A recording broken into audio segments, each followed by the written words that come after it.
Hi, when it comes to ERISA disability insurance claims, I would say that Cigna, also known as Life Insurance Company of North America, probably has the top 5 highest volume of cases in the United States. Would you agree with that? I would have to agree that they seem to be the more prevalent insurance company as of late. And I would probably say also that of the top 5 claim denials or issues we have, it obviously similarly matches that those are with the Cigna Insurance Company. Now, we've seen over the years of handling these Cigna claims between the multiple reassessments that they're getting out of California and other states and Connecticut, that Cigna, despite getting punished by departments of insurance or issues that come down from possibly other agencies, we still don't see much of a change in the way that they handle their claims. Would you agree with that? I would agree, and in expanding upon that, I would actually even think that the last regulatory settlement agreement even helped pave a roadmap as to what marks they need to hit to justify a denial of benefits, what they need to take into consideration. So now more and more denial letters, you're seeing a typical form pattern that's in line with what the state commission said. So at the end of the day, they're like, listen, we were punished, but they told us we had to do X, Y, and Z, and we've done that as part of this review, and that's why we're denying the claim. I'm still seeing those regulatory settlement claim reviews, but I'm also seeing in the claim denial letters that I'm getting a lot of just, what's the word, like they'll put the language in there as if they did something or reviewed something. Not that they're making things up, but like, for example, there's a blanket statement in a lot of these Cigna disability denial letters that say, well, we see that you're getting paid Social Security disability benefits, but their standards were different than ours, therefore we had more current information.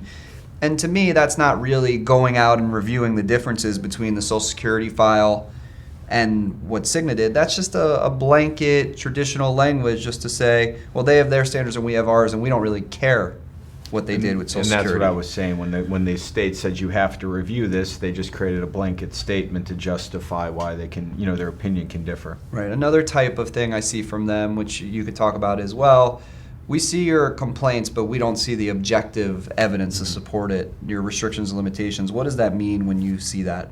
I mean, I think it's the same for most insurance companies. The top 2 causes of disability are going to be a mental health claim or it's going to be a pain-based claim. And both of those have very subjective components, especially with the pain conditions. Pain's subjective and unique to the person. What you experience as pain, it can't be measured. So what they will usually come back and say is, well, we do understand you have this diagnosis, and although you do have it, we don't see any objective evidence that would support the level of impairment that you're stating.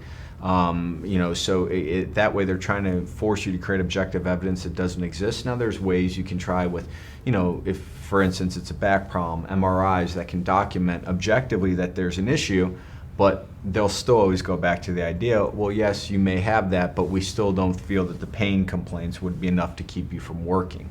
And more often than not, especially as of recently on the Cigna denials, I'll see that they'll just do an internal review, maybe hire a doctor to review files, and they won't actually have the claimant examined by a physician. Is that okay for them to do that? Well, unfortunately, courts have held yes. It's okay just for them to have your file reviewed, and I'm sure you've seen it where the initial denial of benefits is sometimes predicated solely on the review of a nurse case manager, or even worse, some of the new Cigna claim forms, when they're asking your doctor to check boxes as to restrictions and limitations, they only give the lowest levels occasionally, not never. So a doctor's thinking this is the lowest level of functionality. They're checking boxes, and then sometimes the insurance company will come back, Cigna will say, well, your doctor indicated you could do these things occasionally, so we're denying your claim.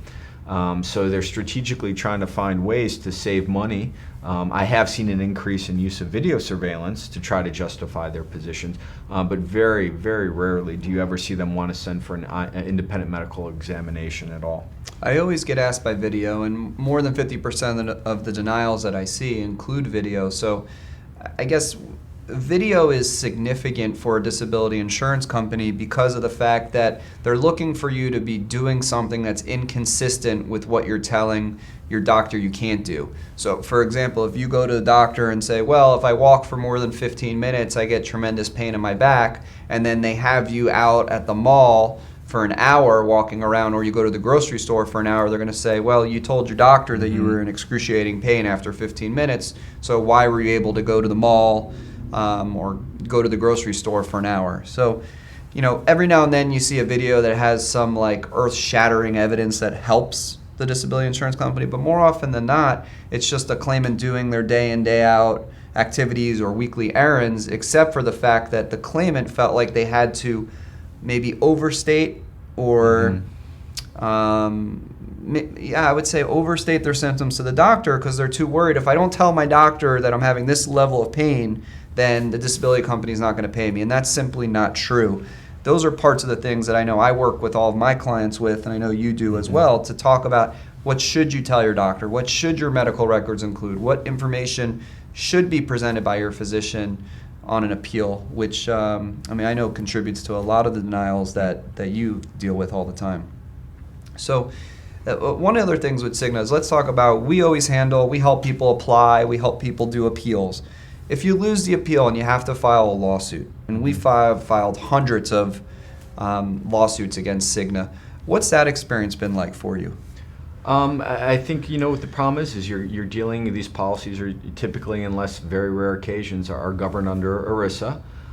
So especially if we haven't had a hand in the underlying appeals or anything like that, you're tied and bound by the information that's contained in the claim file. Cigna and the states that they're allowed write discretionary clauses that give them the authority to interpret their plan provisions as they want to. So you're fighting that uphill battle.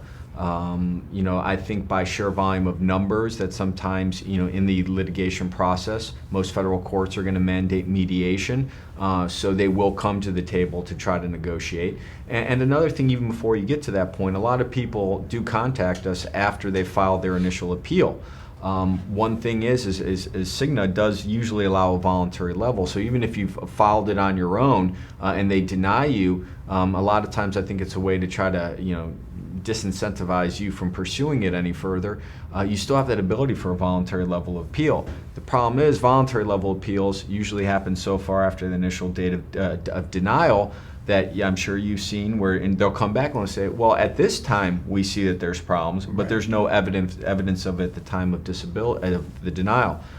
So you really want to at least speak with an attorney, get an attorney involved from if there's a denial of claim, because when you do get to the standpoint of potentially having to file a lawsuit, the cards are unfortunately already stacked against you, and it's just a matter of how much.